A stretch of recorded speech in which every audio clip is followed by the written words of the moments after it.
Abuja to Lagos, Sokoto to Port Harcourt, Enugu to Ilorin. All local news and information that will make your from Abuja to Lagos, Sokoto to Port Harcourt, Enugu to Ilorin.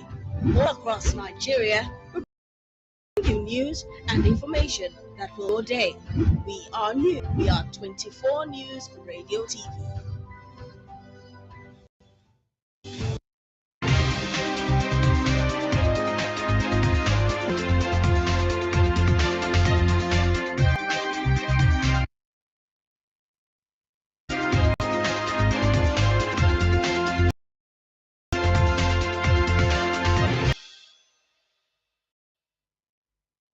Good morning to you out there. Welcome to today's segment of Today in the Dailies on 24 News Radio and Television. My name is Grace Wafo. Now let me run you through the headlines we have for today. The Punch newspaper: fuel war brews as Dangote presses Tinubu to ban imports. States on high alert as Adamawa flood death toll rises. APC defends Watda amid fierce opposition over INEC ties. Dangote snub local vessel for crude shipment, dealers lament. Abductors of 6 Nigerian law school students demand 120 million naira ransom. Nigeria not in quakes, scientist warns. And from the world of World Cup qualifiers, South Africa in Bloemfontein. And from the foreign scene, we have reports: EU and US agree trade deal with 15% tariff for European exports to America. These and more will come your way in the course of this newspaper review. Stay with us. Welcome to 24 News Radio and Television, your trusted companion for real-time updates. Closer to you with clear, credible, and concise information at every moment. With reporters and sharp broadcasters who dig deep to uncover the facts behind the headlines from your neighborhood to the global stage. Stay connected with 24 News Radio Television for breaking news and current happenings across the globe. 24 News Radio and Television. The world is closer than you think. Yes, welcome back. From the Punch newspaper, the president of the Dangote Group, Alhaji Aliko Dangote, has asked President Bola Tinubu to include refined petroleum products in the list of items banned under the Nigeria First policy of the federal government. But this was unanimously rejected by oil marketers and some industry analysts on Sunday. The Nigeria First policy seeks to ban government agencies from importing goods that can be produced within Nigeria. In May, Tinubu barred government agencies from importing goods or services that are available locally. For the full report, the Punch newspaper is your guide. Fuel war brews as Dangote presses Tinubu to ban imports. And still coming from the Punch, states on high alert as Adamawa flood death toll rises. Following the devastating flood that swept through parts of Adamawa State on Sunday, many of them children missing and hundreds displaced. Other states across the country are scrambling to avert a similar catastrophe, with floodwaters wreaking havoc in communities like Shagari Low Cost and Yode Part in Yola, the Adamawa State capital, efforts nationwide, from Anambra and Sokoto to Gombe, Edo, Bayelsa, and beyond. State governments are activating flood preparedness plans, clearing drainage channels, assessing dam stability, and intensifying public sensitization campaigns as warnings from meteorological agency signal a potentially severe flood season ahead. For the full report, the Punch newspaper is your guide. And still from the Punch, from the political space, APC defends Watda amidst fierce opposition over INEC ties. The emergence of the Minister of Humanitarian Affairs and Poverty Reduction, Professor Nentawe, as the new national chairman of the All Progressive Congress, is not with some Nigerians, particularly members of the opposition. Iwatda's previous role as a resident electoral commissioner with the Independent National Electoral Commission is viewed by the opposition as a strategic move by President Bola Tinubu to compromise the commission's independence ahead of the 2027 general election. APC defends Iwatda amidst fierce opposition over INEC ties. That's the headline. You can check it out on the Punch newspaper. And see, coming from the Punch, that's local vessels for crude shipment, dealers lament. And ship owners have stated the Dangote Petroleum Refinery has displaced Nigerian ship owners, opting instead to utilize Angola's fleet for the shipment of its crude and refined product. The president of the African Ship Owners Association in Nigeria, Ladi Olubowale, told The Punch on Sunday that Dangote's decision to rely on Angola-based vessels for logistics was because Nigerian ship owners do not have with the capacity of the cargoes. For the full report, still The Punch. And this one says abductors of 6 Nigerian law school students demand 120 million naira ransom. The abductors of the 6 Nigerian law students have reportedly demanded a 120 million, 20 million for each victim. The students were reportedly kidnapped in Benue State by suspected gunmen while traveling from Onitsha, Anambra State to the Yola campus of the Nigerian Law School in Adamawa State. For the full report, The Punch is still your guide. And this one coming from a scientist, Nigeria not immune to earthquakes, scientist warns. A scientist based in Uyo, Akwa Ibom State, Dr. Anaite Ikot, has warned Nigeria may soon experience a devastating earthquake and other climate change-induced disasters. Speaking in Uyo on Saturday, Ikot forwarded the claim that Nigeria does not lie within the seismic zone, saying that the country was not immune to earthquakes. For more on that, still The Punch. And now moving over to the Vanguard newspaper, 2025 budget funding under pressure as oil output underperforms in first half of 2025. There are indicated the 2025 federal budget has come under funding pressures as the Petroleum Industry Regulator, Nigeria Stream Regulatory Commission (NUPRC) recorded significant underperformance of crude oil in 2025.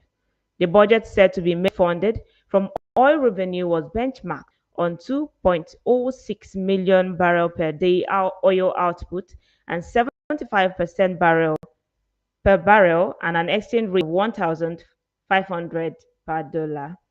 For the full report, the Vanguard newspaper, 2025 budget funding under pressure as oil output underperforms in the first half of 2025.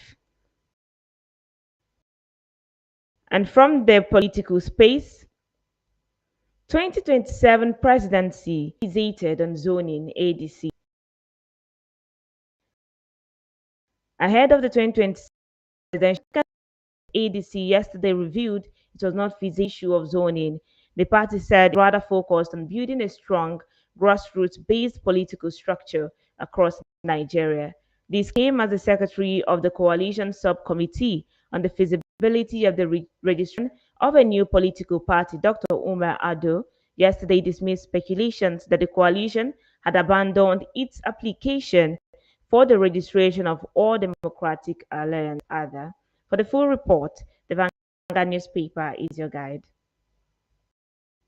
And still coming from the Vanguard, between Akpabio Bamidele Senate. The Senate has dismissed reports which gave impressions of a clash between the Senate President, God leader Okoyemi Bamidele, at the recent executive session in the upper chamber.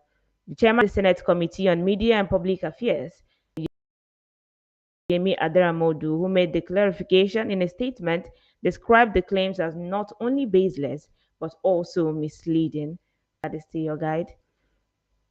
And this one says, ex-IGP Ehindero to Tinubu, rejig Nigeria's security architecture. A former Inspector General of Police IGP Sunday Ehindero yesterday tasked President Bola Tinubu to reduce military visibility in domestic security matters across the country. Speaking at the 20th anniversary and 16th Personal Parade of the Police Secondary School in Akure, Ondo State, the former IGP proposed the introduction of the police mobile force to reduce military visibility. And this one from the Nimet.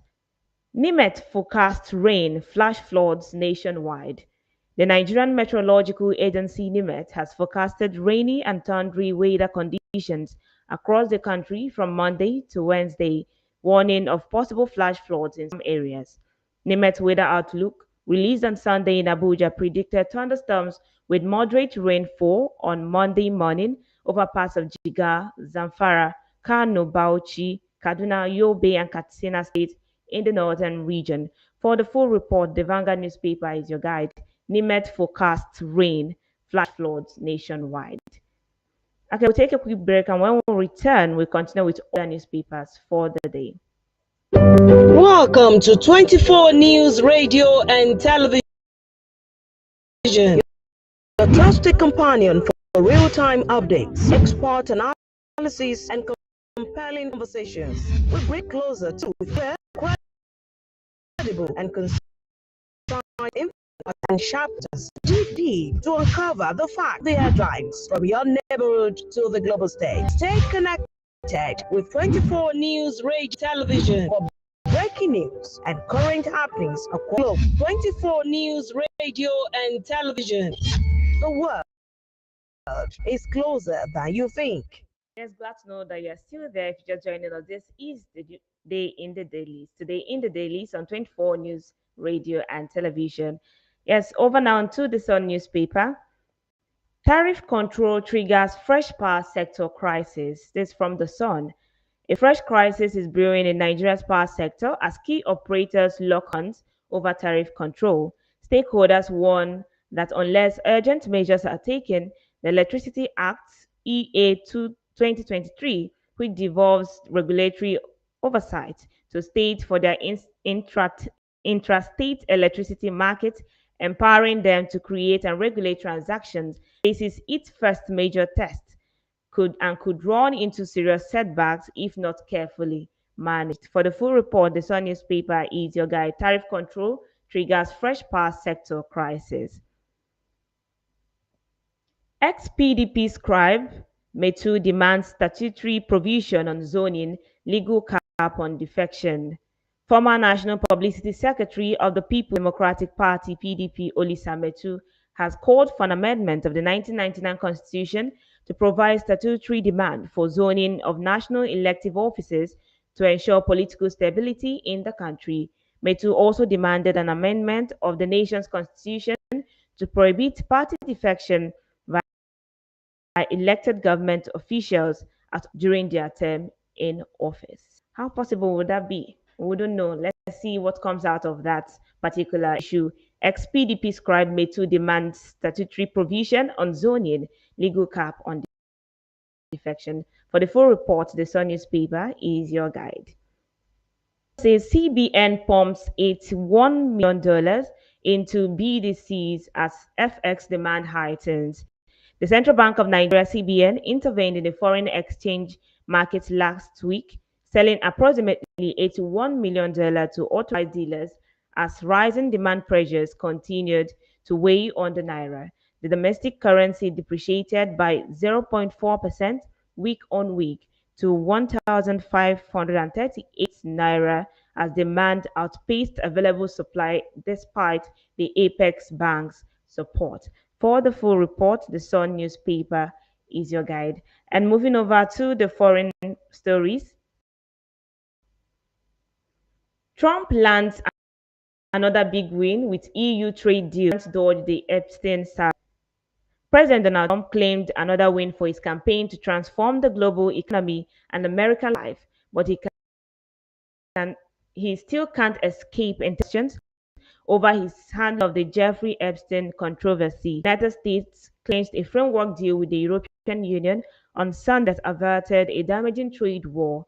Trump believes such moves will revive U.S. manufacturing.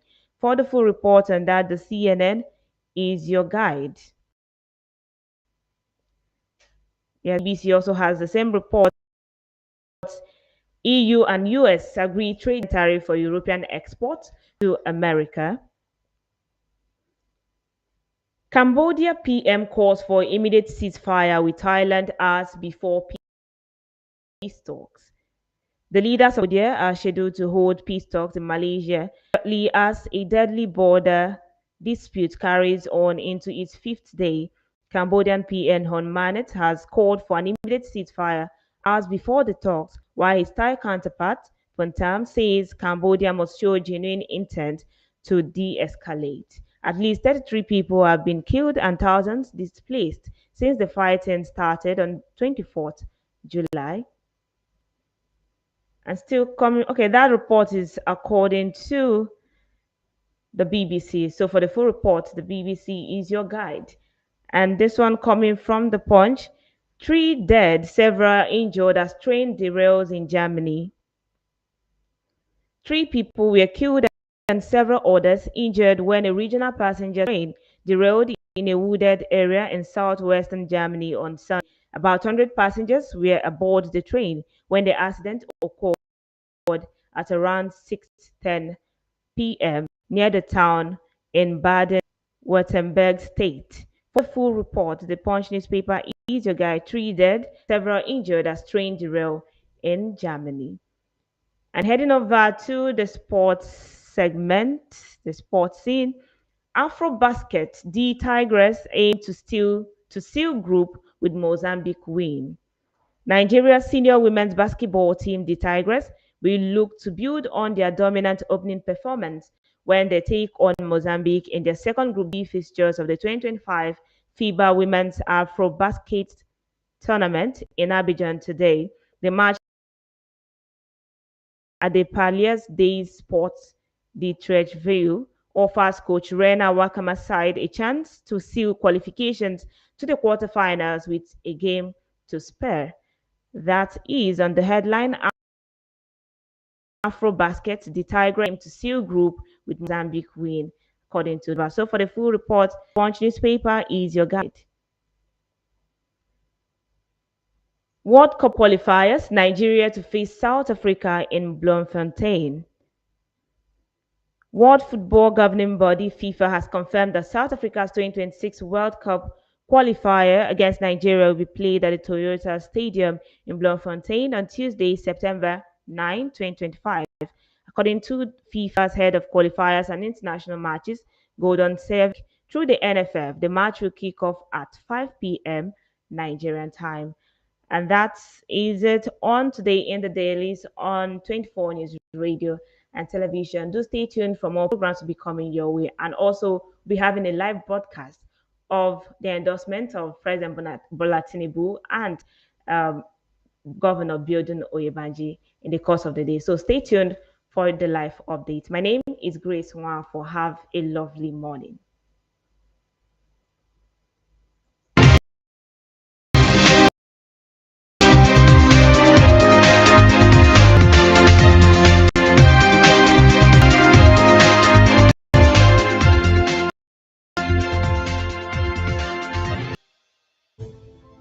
From Abuja to Lagos, Sokoto to Port Harcourt, Enugu to Ilorin, all across Nigeria, we bring you news and information that will make your day.